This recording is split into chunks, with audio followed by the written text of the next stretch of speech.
राधे राधे। माघ मास महात्म्य 7वां अध्याय।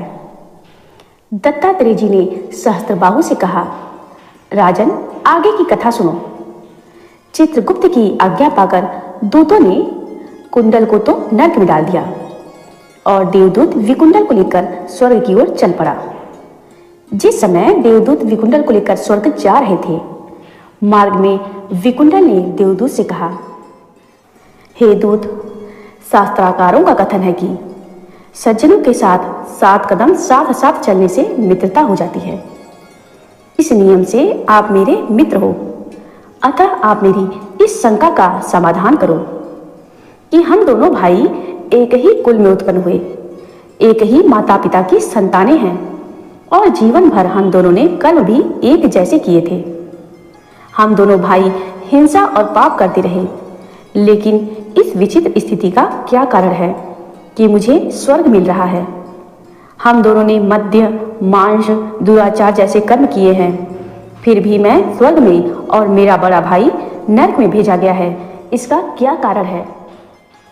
विकुंडल के इस प्रश्न को सुनकर विष्णुदूत ने कहा, तुम्हारा यह कथन सत्य और तर्क संगत है और साथ ही यह जिज्ञासा भी उचित है। इसमें एक आश्चर्यजनक रहस्य है जो मैं तुम्हें बताता हूं। हे विकुंडल, कर्मों की गति बड़ी गूढ़, रहस्यमय तथा विचित्र है। इस विषय में बड़े बड़े ज्ञानी तक भ्रमित तक हो जाते हैं। मनुष्य अपने अच्छे स्वभाव के कारण अनेकों ऐसे कार्य परोपकार की भावना से प्रेरित होकर करता है जिनका उसे आश्चर्यजनक लाभ प्राप्त होता है।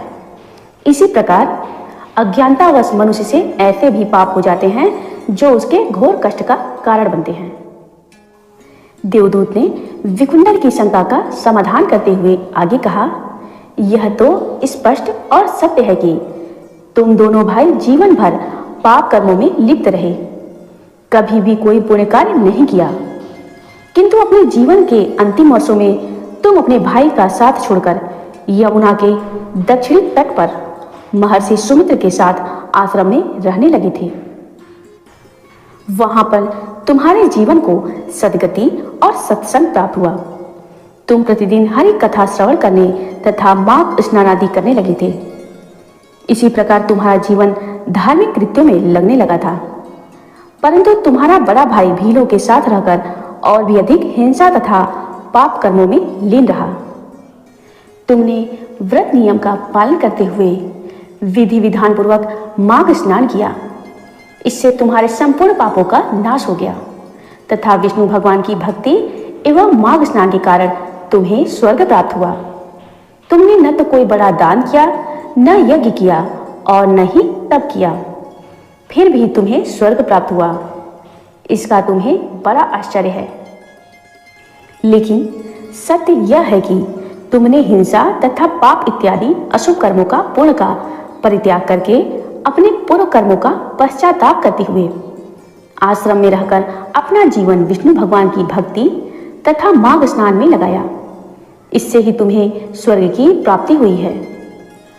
हे वैश्यवर, भविष्य में जो भी पापी मनुष्य अपने सारे पाप कर्मों का परित्याग करके सत्कर्म करता हुआ ईश्वर भक्ति में मन लगाएगा और माघ स्नान आदि पुण्य कर्म करता हुआ सात्विक जीवन व्यतीत करेगा, वह समस्त सांसारिक दुखों से मुक्त होकर समस्त सुखों को भोगता हुआ अंत में स्वर्ग को प्राप्त करेगा।